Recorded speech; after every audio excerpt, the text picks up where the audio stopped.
সৈয়দ আবেদ আলী জীবন ছিলেন পিএসসির সাবেক ড্রাইভার।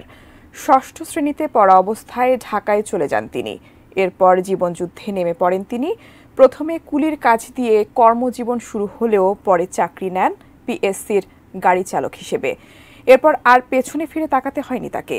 প্রশ্নপত্র ফাঁস চক্রে যুক্ত হয়ে অর্জন করেন বিপুল সম্পদ, সঙ্গে ক্ষমতাও। আলোচিত এই মানুষটির আঙ্গুল ফুলে কলাগাছ হওয়ার সেই গল্পই জানাচ্ছেন এসআই রাজ।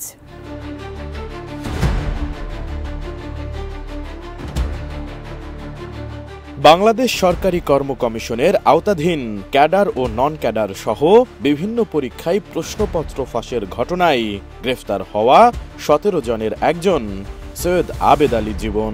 তিনি পিএসসির গাড়ি চালক ছিলেন। মাদারীপুরের ডাসার উপজেলার পশ্চিম বোতনা গ্রামের মৃত আব্দুর রহমান মীরের ছেলে তিনি। প্রাথমিকের গণ্ডি পেরিয়ে ষষ্ঠ শ্রেণীতে পড়াকালীন চলে যান ঢাকায়। সেখান থেকেই ধীরে ধীরে ঘটে তার জীবনের বাঁক বদল। পিএসসি থেকে প্রশ্নপত্র ফাঁস হওয়ার অভিযোগ ওঠার পর ব্যাপকভাবে আলোচনায় আসে আবেদ আলীর নাম। প্রশ্নপত্র ফাঁসের ঘটনায় তাকে গ্রেফতারও করেছে পুলিশের অপরাধ তদন্ত বিভাগ সিআইডি।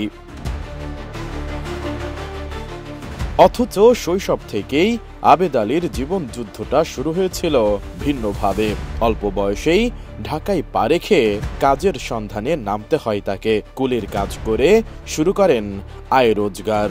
এরপর রিকশা চালানো, হোটেলে ধোয়া মোছার কাজ, চাল বিক্রি সহ যখন যে কাজ পেয়েছেন তাই করেছেন তিনি। এক পর্যায়ে গাড়ি চালানো শিখে চাকরি নেন পিএসসিতে। সেখান থেকেই ভাগ্যের চাকা ঘুরিয়ে নেন তিনি। অনৈতিক উপায়ে কুলি থেকে বনে যান কোটিপতি, গড়ে তোলেন বিপুল অর্থ সম্পদের পাহাড়। জানা গেছে আবেদ আলী ডাসার উপজেলা পরিষদের চেয়ারম্যান হওয়ার স্বপ্নও দেখেছিলেন। এলাকায় টানিয়েছিলেন পোস্টার ব্যানার। নিজ গ্রামে গড়ে তুলেছেন ৩ তলা বাড়ি, একটি পাকা মসজিদ ও বাগান। কিনেছেন বহু ফসলি জমি। স্থানীয়রা জানান, এলাকায় তিনি মানুষের কাছে পরিচয় দিতেন শিল্পপতি হিসেবে। সেখানকার কেউ জানতেন না তিনি ড্রাইভারের চাকরি করেন। সবাই জানতেন আবেদ আলী সচিবালয়ে চাকরি করেন। অবসর নেওয়ার পর তিনি ঢাকাতে রিয়েল এস্টেট ব্যবসা শুরু করেন।